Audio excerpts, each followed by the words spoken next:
Pulling அது எப்படி பண்ணுறது? காலையில் எழுந்ததும் எதுவும் சாப்பிடாமல் இதயம் வளத்தை வாயில ஊத்தி நல்லா கொப்பளிக்கணும், அப்புறம் அதை துப்பிடணும். இதுதான் ஆயில் புல்லிங்.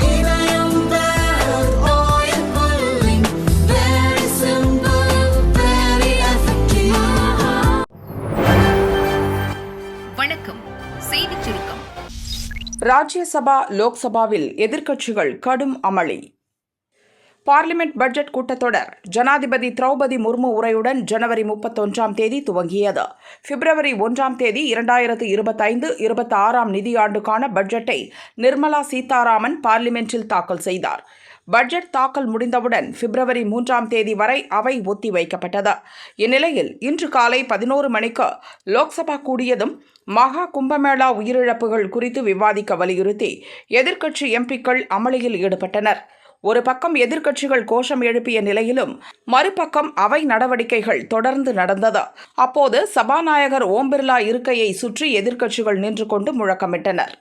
माननीय सदस्यगण, मैं आप सबसे आग्रह करना चाहता हूं, जिन मुद्दों को, जिन विषयों को आप उठाना चाहते हैं, राष्ट्रपति अभिभाषण में हम संसद की एक बेहतरीन व्यवस्था को लागू करने का प्रयास करें और प्रश्नकाल के अंदर ये संकल्प लें कि प्रश्नकाल कभी भी स्थगित नहीं करने देंगे, ऐसा मेरा आग्रह है. बाकी अगर आप नारेबाजी लगाने आए हो. அதேபோல் காலை 11 மணிக்கு ராஜ்யசபா கூடியதும் மறைந்த முன்னாள் ராஜ்யசபா எம்பிக்களுக்கு இரங்கல் தெரிவிக்கப்பட்டது. பின்னர் எதிர்க்கட்சி எம்பிக்கள் தொடர்ந்து கும்பமேளா குறித்து விவாதிக்க வலியுறுத்தி அமளியில் ஈடுபட்டனர். தொடர்ந்து வெளிநடப்பு செய்தனர். Our collective dreams and aspirations have enabled strides in digital innovation and sustainable development to space exploration and infrastructure. Guided by the mantra of Vikas with Virasat, the march forward of Viksit Bharat by 2047 must be the North Star that anchors our collective efforts. It is incumbent upon us as member of this august house to rise to this calling with unwavering resolve. திருத்தப்பட்ட வக்ஃபு வாரிய வரைவு மசோதாவுக்கு parliament கூட்டுக்குழு ஒப்புதல் அளித்துள்ளது. இந்த மசோதா இன்று லோக்சபாவில் தாக்கல் செய்யப்பட உள்ளது. தமிழகம் வந்த உயிர் குடிக்கும் நோய். திருவள்ளூரில் நேர்ந்த முதல் மரணம். பீதியை கிளப்பும் ஜிபிஎஸ் பாதிப்பு. மகாராஷ்டிரா மற்றும் மேற்கு வங்கத்தை ஜிபிஎஸ் என்று அழைக்கப்படும் கிலன்பேர் சிண்ட்ரோம் என்ற அரிய வகை பாதிப்பு உலக ஆரம்பித்தது. மக்கள் பீதியடைந்ததால் ஆய்வு நடத்த 8 பேர் கொண்ட குழுவை மத்திய அரசு நியமித்திருந்தது. இப்போது அதே ஜிபிஎஸ் பாதிப்பால் தமிழகத்தில் சிறுவன் மரணம் அடைந்திருப்பது கடும் அதிர்ச்சியை ஏற்படுத்தியுள்ளது. திருவள்ளூர் அடுத்த திருவூர் எம்ஜிஆர் நகரை சேர்ந்த பிரேம்குமார் மகன் மைதீஸ்வரன், வயது 9, 4ஆம் வகுப்பு படித்து வந்தான். ஜனவரி 22ஆம் தேதி வீட்டுக்கு பக்கத்தில் உள்ள கிரவுண்டில் சிறுவன் விளையாடிக் கொண்டிருந்தான். திடீரென நடக்க முடியாமல் கீழே விழுந்தான். அவனது 2 கால்களும் செயல்பட முடியாமல் போனது. அங்கிருந்த இளைஞர்கள் அவனை வீட்டுக்கு தூக்கிச் சென்றனர். மைதீஸ்வரன் நிலையை பார்த்து அதிர்ச்சியடைந்த பெற்றோர் அவனை வேப்பம்பட்டு ஆரம்ப சுகாதார நிலையத்தில் சேர்த்தனர். சிறுவனுக்கு மருந்து மாத்திரைகளை டாக்டர்கள் வழங்கினர். பின்னர் வீட்டில் ஓய்வெடுத்த மைதீஸ்வரன் மீண்டும் நடக்க முடியாமல் அவதிப்பட்டான். அவனை திருவள்ளூர் அரசு மருத்துவக் கல்லூரியில் சேர்த்தனர். மேல் சிகிச்சைக்காக சென்னை எக்மோர் குழந்தைகள் மருத்துவமனைக்கு அனுப்பி வைக்கப்பட்டான். அங்கு டாக்டர்கள் நடத்திய பல பரிசோதனைகள் முடிவில்தான் நரம்பு மண்டலத்தை முடக்கி உயிருக்கே உலை வைக்கும் ஜிபிஎஸ் எனும் கிலன்பேர் சிண்ட்ரோம் பாதிப்பு சிறுவனுக்கு வந்திருப்பது தெரியவந்தது. தொடர்ந்து சிறுவனுக்கு தீவிர சிகிச்சை அளிக்கப்பட்டது. இருப்பினும் சிகிச்சை கை கொடுக்காமல் மைதீஸ்வரன் பரிதாபமாக இறந்தான். பெற்றோர் கதறி அழுதனர். உயிர் குடிக்கும் நோய் என்பதால் மைதீஸ்வரனின் சொந்த ஊரில் வேறு யாருக்கும் இதே பாதிப்பு வந்திருக்கிறதா என்று சுகாதாரத்துறையினர் முகாமிட்டு பரிசோதனை நடத்த துவங்கி இருக்கின்றனர். புனே நகரில் மட்டும் இந்த நோயால் 100க்கும் மேற்பட்டோர் ஒரே நேரத்தில் பாதிக்கப்பட்டனர். இப்போது தமிழகத்திலும் முதல் மரணம் நேர்ந்திருப்பது அதிர்ச்சியை ஏற்படுத்தியுள்ளது. ஜிபிஎஸ் என்னும் குலன்பேர் சிண்ட்ரோம் ஒரு அரிய வகை நரம்பியல் கோளாறு. புறநரம்பு மண்டலம் உடலின் நோய் எதிர்ப்பு மண்டலத்தால் தாக்கப்படுகிறது. உடலின் தசை இயக்கத்தை கட்டுப்படுத்தும் நரம்புகளை பாதிக்கிறது. தொடுதல், வெப்பநிலை மற்றும் வலி உணர்வுகள் உள்ள நரம்புகளின் செயல்பாட்டை முடக்குகிறது. இதனால் கால்கள் அல்லது கைகளில் உணர்திறன் இழக்கச் செய்கிறது. தசை பலவீனம், சுவாசிப்பதிலும் விழுங்குவதிலும் சிரமம் ஏற்படுகிறது. இந்த நோய்க்கான காரணம் தெளிவாக குறிப்பிடப்படவில்லை. எனினும் பாக்டீரியா அல்லது வைரஸ் தொற்று பாதிப்பு ஏற்பட்டு மீண்டவர்கள், தடுப்பூசி போட்டுக்கொண்டவர்கள், பெரிய அறுவை சிகிச்சை செய்து கொண்டவர்களுக்கு இந்த பாதிப்பு ஏற்படுகிறது. அப்படி பார்த்தால் சமீபத்தில் உலகம் முழுவதும் கொரோனா வைரஸ் பாதிப்பு தாண்டவமாடியது. அதனால் தடுப்பூசியும் மக்கள் போட்டுக்கொண்டனர். ஜிபிஎஸ் பரவல் பின்னணியில் கோவிட் இருக்கிறதா அல்லது வேறு ஏதேனும் காரணமா என்று மத்திய அரசு தீவிர சோதனை நடத்தி வருகிறது. முருக பக்தர்களை ஒடுக்குவதற்கு 144 தடை, அராஜகத்தின் உச்சம். அத்துமீறலை வேடிக்கை பார்க்கிறது திமுக அரசு. பாஜ தேசிய மகளிரணி தலைவரும் எம்எல்ஏவுமான வானதி சீனிவாசனின் அறிக்கை. முருகப்பெருமானின் முதல் படை வீடு திருப்பரங்குன்றம். இங்கு தர்கா இருப்பதை காரணம் காட்டி திருப்பரங்குன்றம் மலை மீது இருக்கும் முருகன் கோயிலை சீர்குலைக்கவும் அந்த மலையை சொந்தம் கொண்டாடி ஆக்கிரமிக்கும் உள்நோக்கத்தில் சில சக்திகள் அத்துமீறலில் ஈடுபட்டு வருகின்றன. திமுக கூட்டணியில் உள்ள இந்திய யூனியன் முஸ்லீம் லீக் கட்சி எம்பி தமது ஆதரவாளர்களுடன் சென்று திருப்பரங்குன்றம் மலை மீது அத்துமீறலில் ஈடுபட்டார். இதை பாஜக உள்ளிட்ட கட்சிகளும் இந்து அமைப்புகளும் சுட்டிக்காட்டியும் திமுக அரசு மௌனமாக வேடிக்கை பார்க்கிறது. திருப்பரங்குன்றம் மலையை பாதுகாக்கவும் குழப்பத்தை விளைவித்து அமைதியை கெடுக்க நினைக்கும் அடிப்படைவாதிகளுக்கு எதிராகவும் இந்து அமைப்புகள் இன்று போராட்டம் அறிவித்தன. ஆனால் அறுபடை வீட்டை காப்பாற்ற போராடும் இந்து அமைப்புகளின் போராட்டத்தை ஒடுக்க அனைத்து நடவடிக்கைகளிலும் திமுக அரசு ஈடுபட்டு வருகிறது. முருக பக்தர்களை ஒடுக்க 144 தடை உத்தரவு பிறப்பிக்கப்பட்டு இருப்பது அராஜகத்தின் உச்சம். தமிழ்நாட்டில் சட்டத்தின் ஆட்சி நடக்கிறதா, காட்டாட்சி நடக்கிறதா என்ற சந்தேகம் ஏற்படுகிறது. அந்நிய நாட்டு சக்திகளை ஒடுக்குவது போல் மண்ணின் மைந்தர்களை ஒடுக்க காவல்துறையை ஆயிரக்கணக்கில் ஏவி விட்டுள்ளது திமுக அரசு. அமைதி வழியில் போராடுபவர்களை கைது செய்வது கண்டனத்துக்குரியது. அடிப்படை உரிமையின்படி இந்து அமைப்புகள் அமைதி வழியில் போராட அனுமதிக்க வேண்டும் என்று வானதி சீனிவாசன் வலியுறுத்தியுள்ளார். முன்னாள் யாரந்த சார், இப்போது யாரது அந்த கார்? ஜெயராமன் குற்றச்சாட்டு. முன்னாள் முதல்வர் அண்ணாதுரையின் நினைவு நாளையொட்டி பொள்ளாச்சி எம்எல்ஏ அலுவலகத்தில் அவரது உருவப்படத்திற்கு எம்எல்ஏ பொள்ளாச்சி ஜெயராமன் மலர் தூவி மரியாதை செலுத்தினார். அதிமுக மீது கொடூரமான குற்றங்களை சுமத்தி திமுக அரசு தப்பிக்க முயற்சி செய்கிறது என்றும் சொன்னார். சட்டம் ஒழுங்கு அகல பாதாளத்தில் உள்ளது. சட்டம் ஒழுங்கை காப்பாற்றுவதற்கு நாதி இல்லாத முதலமைச்சராக இருந்து கொண்டிருக்கிறார். யார் அந்த சார் என்கிற நிலை மாறி இப்போது யார் அந்த கார் என்பதை ஏற்படுகிற கொடூரமான குற்றங்களை அதிமுகவின் மீது சுமத்தி தப்பித்துக் கொள்வதற்காகத்தான் இன்றைய முதலமைச்சர் ஸ்டாலின் முயற்சி செய்கிறாரே தவிர உண்மையான குற்றவாளிகளை கண்டுபிடித்து அவர்களுக்கு உரிய நடவடிக்கை எடுப்பதற்கு ஸ்டாலின் அரசும் போலீஸும் தயாராக இல்லை. இதே நிலைமை தொடர்ந்தால் தமிழகத்தில் இருக்கிற மக்கள் வாழ முடியாத சூழ்நிலை ஏற்படும் என்பதை தெரிவித்துக் கொள்கிறேன். தலித் மக்களை பொறுத்தவரையிலே எப்போதுமே அதிமுகவில் தான் பெரும்பான்மையாக இருக்கிறார்கள். தலித் மக்களுடைய கூட முக்கியமான கட்சி அதிமுக. அதுதான் நாங்கள் சொல்ல முடியும். தலித் மக்கள் அதிகமாக பங்கேற்கிற இயக்கம், அவர்களுக்கு பாதுகாப்பான இயக்கம் அதிமுக. கொங்கு மண்டலத்திலே குறிப்பாக அருந்ததியர் சமுதாய மக்கள் அதிக அளவிலே 90% மக்கள் அதிமுகவில் தான் இருக்கிறார்கள். மனிதனை விண்ணுக்கு அனுப்பும் திட்டம் நடக்கிறது.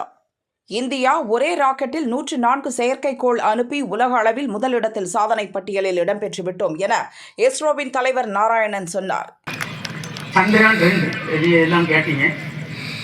அது தரையிறங்கத்தில் அது சிவன் சார்லாம் நீங்கள் பார்த்துருக்கீங்க. சக்ஸஸாக லாஸ்ட்டில் தரையிறங்க முடியல. அது நாங்கள் எல்லாம் இது பண்ணிப்போம். சந்திரயான் 3 சக்ஸஸ் ஆகிடுச்சு. ஆனால் உங்களுக்கு எத்தனை பேருக்கு தெரியாது. சந்திரயான் 2 ஒரு ஆர்பிட்டருக்கும் நிலாவில் சுற்றிட்டே இருக்கு. அந்த ஆர்பிட்டரில் on orbit high resolution camera 30 centimetre resolution ஒரு கேமரா இருக்குது. அப்போ நான் ஃபெயிலியர் அனாலிசிஸ் கமிட்டியாக இருக்கும்போது எனக்கு முதல் நாள் ஸ்லேர் போடுறாங்க. நம்ம இந்தியாவில் இருந்து இந்த கேமராவில் உள்ள photo, America, Russia, Japan, China எல்லாம் photo. This is the best camera available as on date.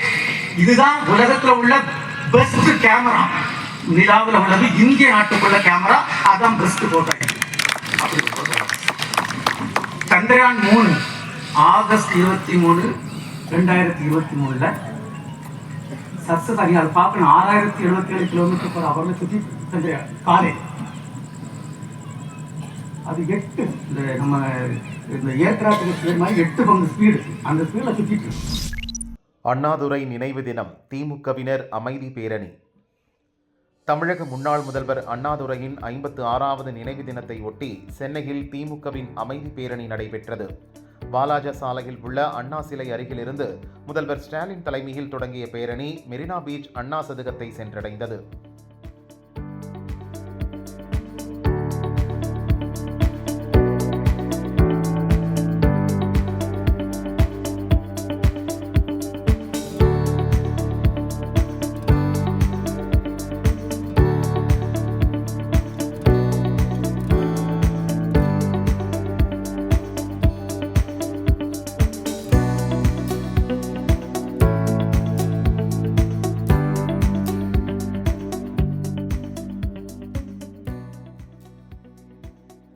Annadurai நினைவிடத்தில் முதல்வர் ஸ்டாலின், அமைச்சர்கள் உள்ளிட்டோர் மலர் தூவி நினைவஞ்சலி செலுத்தினர்.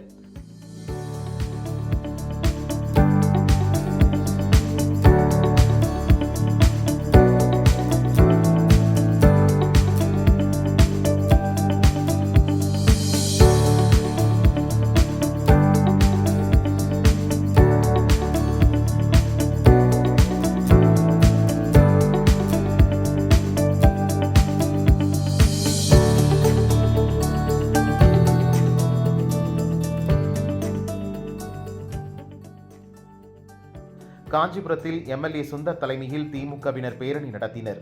காந்தி சாலை, பெரியார் தூண் பகுதியிலிருந்து காஞ்சிபுரம் மாநகராட்சி அலுவலகம் வரை அமைதி பேரணி நடந்தது. அங்கு அண்ணாதுரை சிலைக்கு மாலை அணிவித்து மௌன அஞ்சலி செலுத்தினர். மன்னார்குடியில் ISIS ஆட்கள் முக்கிய நபரை தூக்கியது NIA. இகாமா சாதிக் சிஷ்யன் யார் இந்த பாபா ஃபக்ருதீன்? சில நாட்களுக்கு முன்பு சென்னை மற்றும் மயிலாடுதுறையில் 20 இடங்களில் NIA எனப்படும் தேசிய புலனாய்வு முகமை அதிகாரிகளின் அதிரடி ரெய்ட் நடத்தினர். ISIS பயங்கரவாத அமைப்புடன் தொடர்பில் இருப்பவர்களை மையப்படுத்தி நடந்த இந்த சோதனை தமிழகத்தில் பரபரப்பை ஏற்படுத்தியது. இதன் தொடர்ச்சியாக இன்றும் NIA அதிகாரிகள் வேட்டையை ஆரம்பித்தனர். சென்னை, திருவாரூர் மாவட்டங்களின் 6 இடங்களில் அதிகாலை முதல் சோதனை நடந்தது. குறிப்பாக மன்னார்குடி ஆசாத் தெருவில் உள்ள பாபா ஃபக்ருதீன் மற்றும் அவருக்கு நெருக்கமானவர்களை குறிவைத்து இந்த சோதனையை அதிகாரிகள் நடத்தினர்.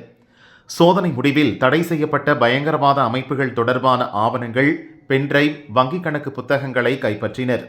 பாபா ஃபக்ருதீனையும் அதிரடியாக கைது செய்து சென்னைக்கு அழைத்து சென்றதால் பரபரப்பு ஏற்பட்டது.